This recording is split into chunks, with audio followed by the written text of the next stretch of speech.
didn't fall for him in the right way, but he had opportunity after opportunity. Yeah, he's only played 31 minutes since August, Gary, so clearly nowhere near fit, and that showed.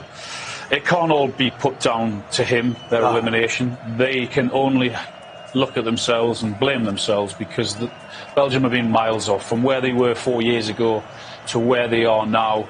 They didn't do enough, and they didn't deserve to go through. We said at half-time, it's very difficult to flick that switch to just say, OK, we're going to up the tempo. Yeah. They tried, but I said it, he's only played 31 minutes since August. Yeah. He clearly was nowhere near ready on either side, and that sort of helped them and changed them. But yeah, his lack of game time is yeah, we're going to go through his chat. We're going to go through his chat. Point of view, plus the goalkeeper, and this is his right foot.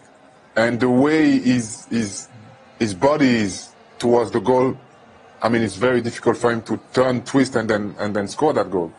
Yeah. I think this one is difficult. Yeah. He had a header that just went over the bar that was probably the most glaring miss, but we do... It's not all down to him, it's not his fault. Look at what happened in other games, look at what happened in the first half, when clearly they weren't good enough to go through. Right, next one, kind of, a couple of them actually kind of almost collided with him. You're talking about you need to turn a little bit. He could have sort of half volleyed it into the net, but because he wanted to receive the ball straight on. No, you're right. You try and get side on. You always try and get side on. But what I would say in his defence in that situation is that it's.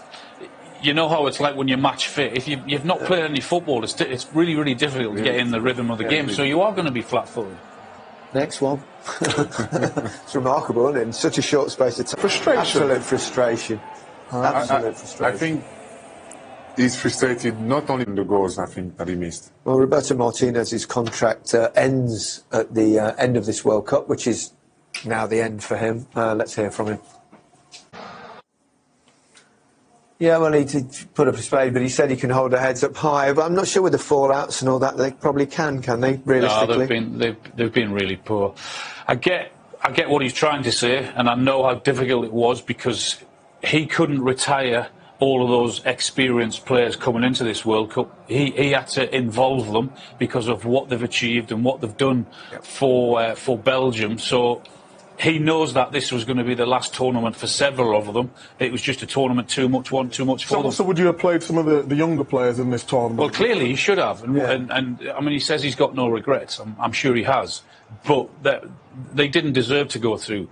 I didn't expect them to be brilliant, but I expect them to be better than what they were. But he had to involve some of those players that have got well over 100 caps. They have to be in charge of their career and when it ends at international level because of what they've done. I just think that this tournament has just gone on that little bit too long for a lot of those experienced players. But if he wouldn't have started Hazard, say, in the first game, it would have been a bigger story. So it was a catch-22. I don't think so. I don't think so, because Hazard hasn't played for the past 2, 3 well, realistically 3 years at least. You know, so I think it's easy sometimes when you've got a manager and you've got to manage these big characters. Egos, big... Yeah, sometimes you're thinking, OK... But you've got to be strong, it's your job. Yeah, but Hazard's not been awful this tournament. He's not been the Hazard of old, of course not. We're not blaming Hazard. You know, that's where Didier Deschamps is really good at. You know, he's bringing new players who never played for a World Cup, and they're starting the game. So he's bringing this competition between... He's saying to the old guys, hey, be careful, because...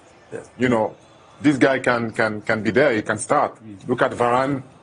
Varane now is in a difficult situation. You've also got to have players coming through ready to push those players out. I mean, well, use Wout Faes as an example. I mean, you can't. What I've seen of him in the Premier League for Leicester, he's better than what they've got defensively for Belgium. So I don't understand why he hasn't experienced. Let's switch it to Croatia a minute. They have gone through. So you know, they've kind of done it. They've got experienced players, old players, but they brought in people like, well, they've got Perisic and Modric, and you know, but they've got like players like Gvardiol coming through, for example, who look really. Perhaps they've handled that evolution a little bit better. Yeah, exactly. Yeah, I think they've mixed old with the new. And I think that's what Belgium could have done and should have done looking back now. But I think it's easy to say that. But Gvardiol today was excellent. And he's been excellent all all tournament. No wonder they've got, you know, array of teams looking at him, because the way he comes out of the ball, the way he reads the game, the way he goes into a tackle, that tackle with Lukaku at the death as well. I know they won their first game, but even in that first game, they didn't play well. And for this game,